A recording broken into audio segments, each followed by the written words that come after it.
Does it concern you what parents think about you? Is it on your list of priorities to feel appreciated by parents? Are you the kind of teacher who spends time understanding why people think the way they do? Does it frustrate you that people abdicate their responsibilities and try to hold you accountable for them? Are you the kind of teacher who values parents' involvement in their children's education? Well, this is one of those conversations you do not want to miss. Let's explore some parents' opinions and reactions to matters concerning teachers and their children's education.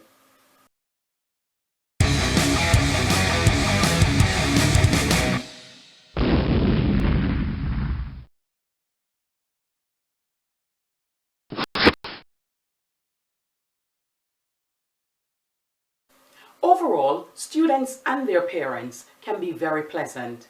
Parents are generally supportive and want their children to succeed. Most parents are grateful for the service that teachers provide their children. They also want teachers to be honest about their children's struggles. This gives parents the opportunity to redress problems early.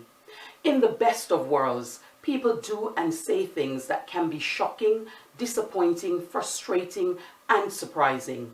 Teachers need to learn how to avoid taking things personally. Often, the attack is not against you as a person or as a teacher, and instead, it's a projection of personal failure or the feeling of being judged or condemned.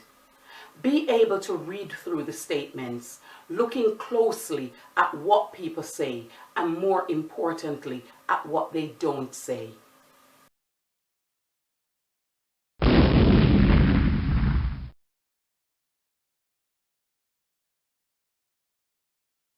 Some parents are ready to suggest how you can manage your classroom in an implication that there is a problem with your abilities. This is purely deflection because they are not in a position to make that kind of judgment about your performance. Additionally, parents tend to forget that teachers manage the behaviors of children. However, they cannot control students' behaviors, and this is where parents become instrumental. Keep your emotions in check. Address their child's behavior and outline what you have done so far to redress it and how they could support you, as this takes the focus off of them feeling like they've failed. Decide on a way forwards in terms of a working partnership that is communicated home routinely until there is evidence of improvement.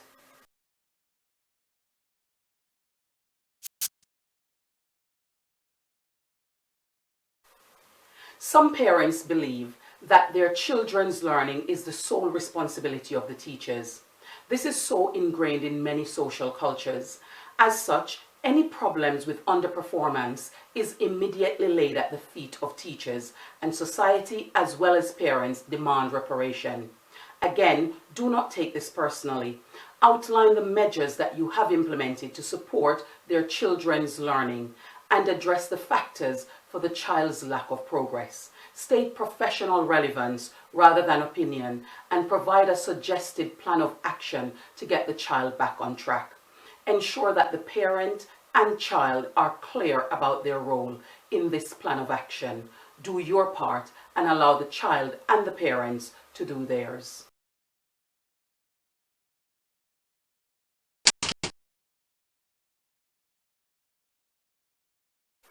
Sometimes parents may project their frustration on you as the teacher at a parent's consultation or via a phone conversation. Everyone has days when the pressures are overwhelming and a correspondence from a teacher can be seen as a negative, and this becomes the straw that breaks the camel's back and lead to a projection of frustration. Be able to differentiate this from condescending disrespectfulness on the part of parents.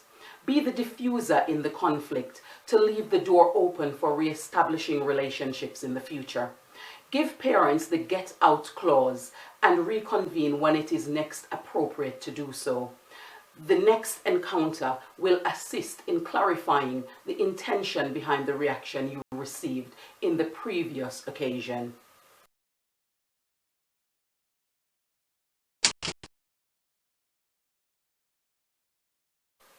Remember, parents are generally supportive and they have lots of situations that they are juggling. No one is fully aware of the kind of day the other one had.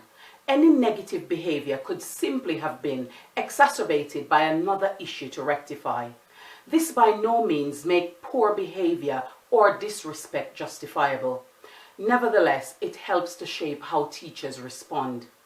Teachers should not be put off by parental reaction when it comes to sharing information about their children. Parents have the right to know what their children's challenges are so they can support them in redressing them. Equally, parents deserve a second chance to get it right as one of the stakeholders in students' development. After all, teachers want as many people as possible on board to have successful outcomes for students and maximize their investment in all their learners.